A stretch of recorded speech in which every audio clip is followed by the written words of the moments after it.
Ow! There's a lot of dumbass criminals to talk about, baby. It's the whacked out news. People breaking the law.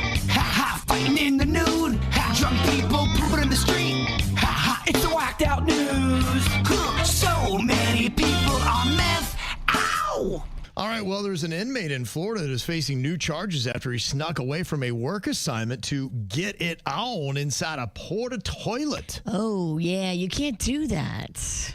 They said Indian River County Jail there in Vero Beach is the place where this all went down. Apparently, the sheriff's office was having a barbecue fundraiser last Wednesday. A bunch of low-level inmates called trustees got to work the event, and one of them was 35-year-old Hartley Sanchez, who was serving food until he snuck off mid-shift. Dirty Sanchez? Hartley's very dirty. Hartley, look, we trusted you to be out there working the event, serving the barbecue. Mm-hmm. You've broken the trust by going to the porta potty and getting your freak on. They say the security cameras there caught him. He was talking to two women near a bank of porta potties. Two women? Oh, yeah. He working them ladies. Then one of them apparently went into the porta potty with him, and after checking if the coast was clear, he joined her. Wow, that's hot. Turns out she's a former inmate, too. Oh, Kevin. This story is disgusting and turns my stomach. It's not clear if she knew Hartley before their encounter or if it was just a fling, but he was questioned about it and freely admitted they went in there and got it on. She's apparently not in any trouble, but Hartley is in much bigger trouble than he was before. He's now been jailed, is awaiting trial for theft and drug possession, and now he's also facing charges for attempting to escape. They say under Florida law, even leaving a work assignment for a few minutes can qualify as an escape attempt, and now he's facing 15 years in prison because of it. Oh, no, dude. How about that, huh? I wonder if he knew that. Yeah, that they're going to call it escape, even though you're not trying to leave, technically. You're just hiding in the porta potty with a lady friend. I mean, that feels like a stretch. That feels like dirty pool to me. It feels like they're going to try to slap him with more because the infraction is so insulting to them. He's just trying to scratch an itch. We trusted you. Yeah. And you went in the porta potty and got freaky. So now we're going to say you tried to escape, but really he didn't try to escape. He just had that urge. Glenn said that porta potty is probably cleaner than she is. Well, there are two NYPD cops that have been suspended without pay for having sex in a Bronx station house locker room. We get it on anywhere we can. It is very scandalous today. They say the couple filmed it and were exposed after the father of the female cop's child saw it and took it to the station house supervisor. It isn't known how he got a hold of the footage. The incident is currently under investigation and could be considered official misconduct. A child got a hold of the footage? Mm-hmm. Apparently so. They say the two officers are expected to be fired at this point. Well, a Southwest flight from Nashville to Fort Lauderdale was diverted to Atlanta on Friday after an alleged bomb threat that might have started from a passenger reading concerning texts over someone's shoulder. Did you see the video of this? This is what was absolutely insane. I saw this early on in the weekend, and it looked absolutely terrifying. Now, the passenger who was removed had seemed, I guess, a little bit upset because his carry-on bag wouldn't fit under the seat. So I don't know, like everything said, here's a little bit of the chaos. But when they come on this flight, everybody has to put their hands up like they don't know who the possible perp might be. So it's pretty insane when this goes on. I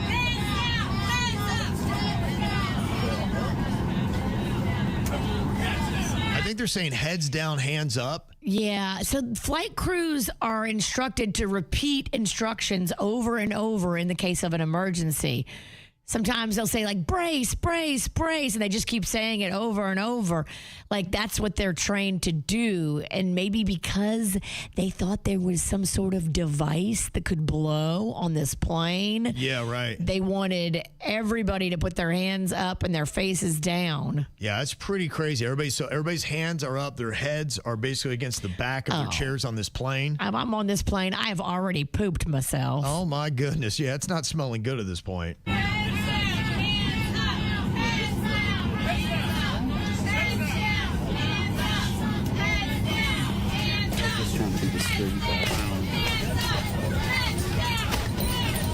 Stand up. Everybody heads down. Stand up.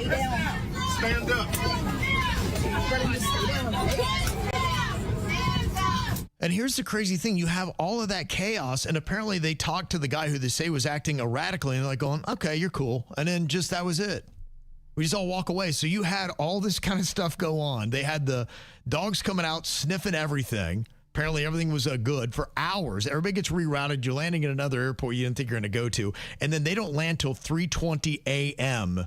here Saturday morning in Fort Lauderdale. And it's all because one dude lost his marbles. And then they just talked to him like going, okay, all right, he didn't mean it. So wait, his bag wouldn't fit under the seat. He was losing it about that. And then somebody read his text? I think he was texting some stuff and somebody saw what it was and like going, this guy is making some threats. So he was probably upset and he was venting to somebody. And then somebody else read that and like, oh my gosh, he's saying these, He's got something in his bag. Right. And then it just, everything falls apart. Yeah. Did you see this crazy video happen at Atlantic High School in Delray Beach? No, what happened? There's a dude that took his big old utility van onto one of the softball fields and was doing donuts on the infield, and there were kids playing in the other field, and people started freaking out. I see the kids are taking off running. The guy was Dimson Cassius, and apparently he was hammered. I don't know what propelled him to do this, but this is the middle of the day. He's out there doing donuts on this field. Oh, no. Everybody freaked out. They had to cancel a scheduled track meet. He was arrested for a DUI, but he barreled through a chain link fence, too, to get on it. Thank God there was no kids on that field, Right. that they were on an adjacent field. Yeah. I was just like, everybody, I don't know, go on, Virginia. Everybody losing their mind around here. I'm going to stay home. Me too. And then somebody's going to drive a car through our house. Exactly, yeah. They say California police officers were in pursuit of a stolen vehicle last week when the suspect drove onto some train tracks and collided with the train. Oh, my gosh. That's a new one. That's crazy. Really? You put your car on the tracks? Like, that's not going to go well. He survived, but he was arrested, so. He survived, but he didn't deserve to. Yeah. What are you doing?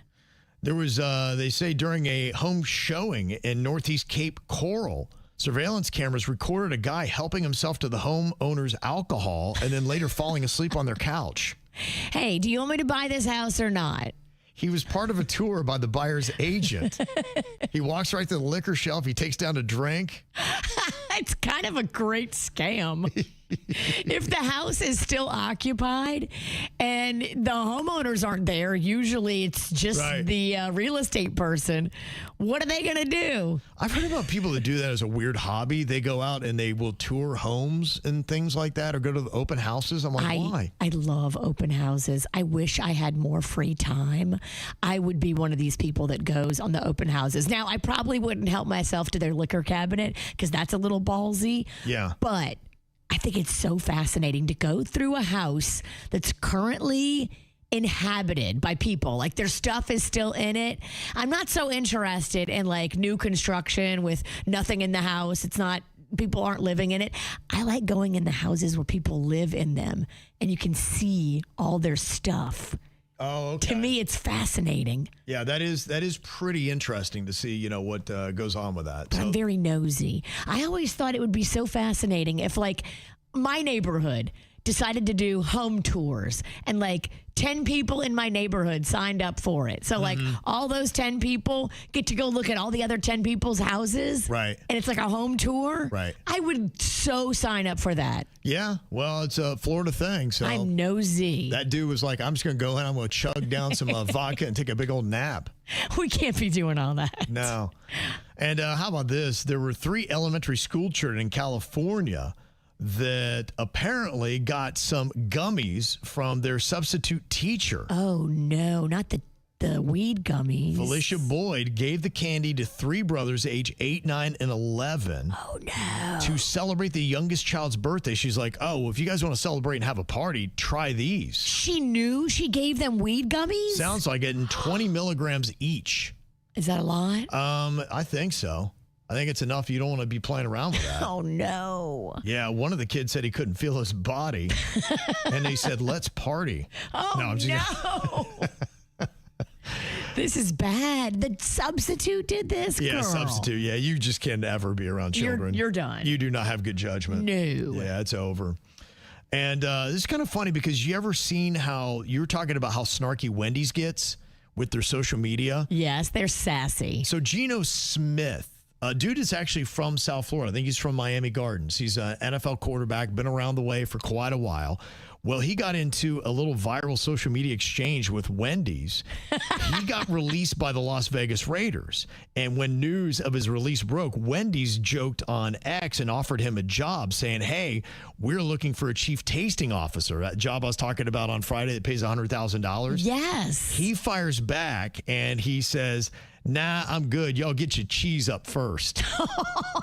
And then he said, out here selling poison, trying to get jokes off on Twitter, society in shambles. So Wendy's thought they were going to be cute, and Geno Smith actually came for them. Wow. Yeah, he clapped back, and it doesn't sound like they had any response. I think they were kind of like, all right, let's de-escalate. Maybe we picked a fight here we should not be in. We maybe bit off more than we could chew. Okay. I see what you did there. I got to tell you, these fast food wars are getting wild these last couple of weeks, aren't they? I love the drama. This is the kind of drama I like. War, not so much. This, awesome.